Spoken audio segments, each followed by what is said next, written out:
C'est quoi l'intérêt de faire ce changement de permis? Donc, si vous voyagez tout souvent, tant mieux, vous n'avez pas à faire la démarche. Mais si vous voyagez pas souvent, il vaut mieux faire la démarche. En tout, vous aurez à payer à peu près tout, vous avez votre permis. Hello, on se trouve aujourd'hui pour une nouvelle vidéo sur le changement de permis. C'est un sujet qui fatigue tellement de gens. Franchement, ça vous fatigue, hein? Moi-même, ça m'a beaucoup fatiguée. J'ai entendu tellement de choses, que ce soit sur le fait que c'est une démarche qui est compliquée. Il y a même des rumeurs comme quoi, oui, quand on veut changer notre permis, on nous prend notre permis étranger. Enfin bref, il y a quand même beaucoup de flou sur ce sujet. Moi-même, quand j'ai cherché, ça m'a fait mal à la tête. Donc je me suis dit, ok, je vais faire une vidéo simple sur le sujet, une ressource qui pourra être utile aux personnes qui veulent passer par là et qui veulent pas se prendre la tête. L'objectif de cette vidéo, c'est vraiment qu'elle soit concise, mais à la fois complète, avec toutes les informations nécessaires qui vous faciliteront la démarche de changement de permis. C'est parti. Commençons par le début. C'est quoi l'intérêt de faire ce changement de permis? Quand vous avez un permis étranger, en tout cas un permis français, votre permis il est valable que 3 mois dans le pays. Et à chaque fois que vous ressortez et que vous revenez dans le pays, vous étendez à 3 mois. Donc si vous voyagez tout souvent, tant mieux, vous n'avez pas à faire la démarche. Mais si vous voyagez pas souvent, il vaut mieux faire la démarche.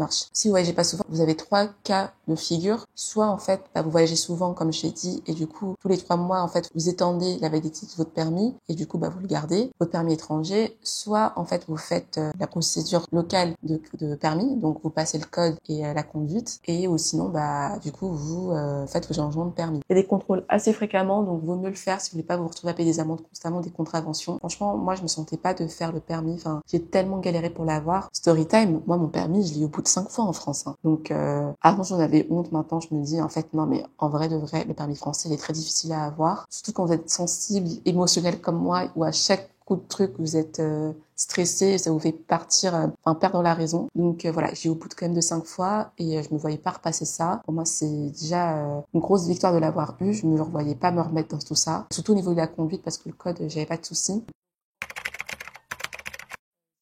Avant de commencer, il vous faut des documents. Juste petit contexte, moi je vais parler dans le cadre de documents étrangers, donc d'un permis français. Peut-être qu'il y a des démarches différentes pour les autres, mais bon, je pense que grosso modo, la démarche de changement de permis de conduire étranger est la même pour tous. Donc on commence. Donc les documents qu'il vous faut absolument, c'est votre permis de conduire étranger, votre pièce d'identité. Donc moi en plus j'ai pris la pièce d'identité, maintenant je fais toutes mes démarches avec une pièce d'identité locale, donc ma carte de résidence. Donc je vous invite vous aussi à la voir et d'ailleurs pour comprendre un peu toutes les démarches que j'ai faites administratives depuis que je suis ici en un an, je vous conseille de regarder ma vidéo bilan d'1 an. Et du coup, à parté, pour ceux qui sont dans la zone CEDEAO, je vous conseille avant de le faire pour gagner du temps, d'obtenir votre carte consulaire. Par exemple, voilà, c'est le cas de mon mari, vous pouvez pas par exemple le faire avec un passeport béninois, ça marchera pas. Il vous faut une carte consulaire et je pense que c'est cette carte-là qui vous servira pour l'ensemble des démarches. Donc voilà, et une attestation qui prouve que votre permis est valide. Donc je crois que vous pouvez le récupérer ici à l'ambassade ou au consulat, mais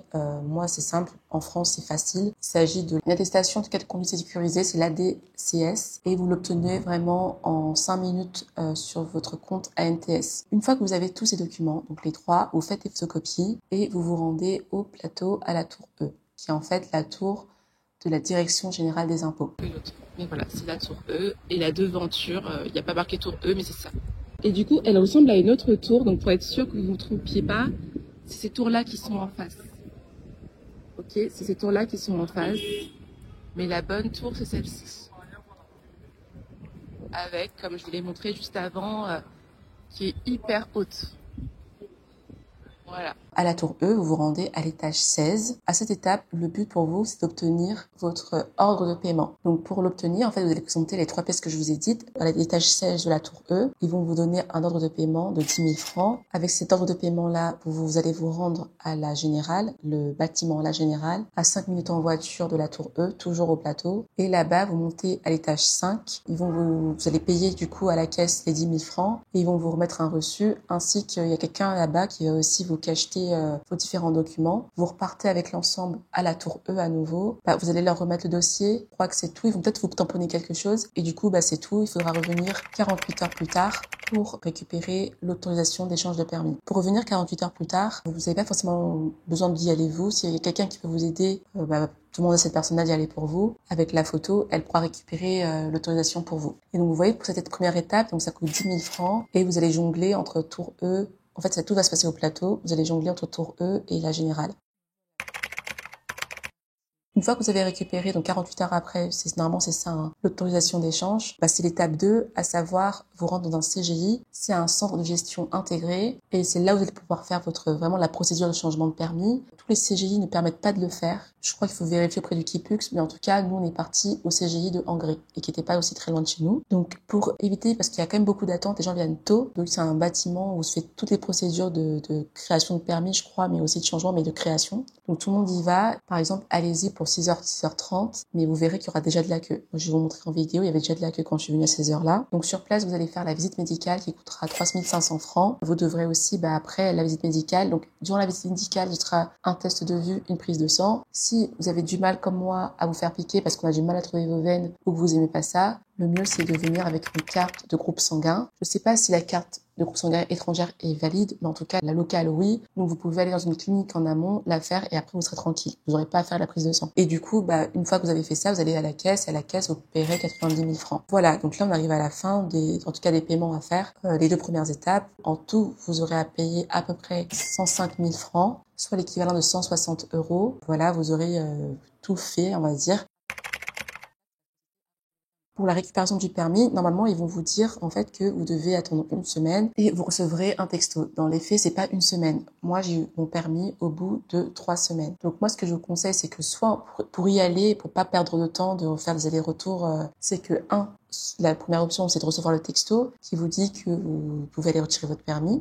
Je vais vous le montrer en image. Mais si vous l'avez pas reçu au bout de 3 semaines, vous pouvez vous y rendre. Donc même, disons, un mois, vous pouvez vous y rendre et normalement, votre permis sera prêt. Vous aurez juste à faire une photocopie, soit venir avec votre attestation de reçu de paiement ou la photocopie de votre pièce qui a servi pour faire la démarche. Et donc, après, vous devrez attendre au niveau à la CGI, c'est le rang des retraits et réclamations. Vous pouvez y aller dans la journée. Moi, je suis allée le matin vers 8h ce matin et j'ai attendu même pas 30-40 minutes avant qu'on m'appelle. Et c'est tout, c'est bon. Voilà, normalement, au bout de 1 mois, grosso modo, et peut-être un peu plus, mais 1 mois grand max, vous avez tout, vous avez votre permis. Si vous estimez que ça prend trop de temps, avant de partir, le mieux, c'est de faire un permis international qui sera valide peu importe les pays où vous allez, notamment si vous voyagez, etc. Mais en France, par exemple, je pense que les délais sont montés à 4 mois. Donc l'idée, c'est vraiment d'anticiper un maximum, de le faire. C'est assez facile, c'est gratuit en plus, je pense, là-bas. Et vous venez avec ça, vous êtes tranquille. Et en vrai, je pense que c'est moins cher de le faire comme ça et moins long. Un mois, vous voyez, 105 000 francs. Je pense que c'est moins cher que de passer par l'auto-école, je crois. Mais voilà, écoutez, c'est la démarche à faire. J'espère que cette vidéo vous aura éclairé. Si c'est bien le cas, un like ou abonne-toi parce que de toute façon, moi, je vais faire d'autres vidéos sur l'installation. Je me rends compte que c'est un sujet qui vous intéresse, donc je vais en faire d'autres. Il y a plein de choses à dire, au-delà de la partie de mes sujets professionnels. Et c'est aussi parce que je suis encore en congé, donc je peux encore traiter ces sujets-là de manière assez free. Voilà, si aussi il y a des sujets qui t'intéressent particulièrement, que t'aimerais que je traite, n'hésite pas à les dire en commentaire. Je pense que ce que je vais faire aussi, c'est un résumé écrit de la démarche. C'est vrai que c'est expliqué par le Kipux. Je me dis que un résumé supplémentaire, donc je vais faire un résumé. Donc si tu veux le résumé écrit, n'hésite pas à télécharger la ressource. Je mettrai le lien en description. C'est gratuit. On se dit à très vite pour une nouvelle vidéo et d'ici là, porte-toi bien. En fait, j'ai complètement oublié de vous dire, mais c'est hyper important, le changement de permis, il y a donc votre permis ivoirien. Quand vous faites le changement de permis, mais il est valable de manière permanente. Il n'y a pas de date d'expiration. C'est le feu ou pas? C'est trop stylé. Donc vous faites ça juste une fois, tant que vous êtes là, vous n'avez pas à le recommencer, il est permanent. Date d'expiration permanent.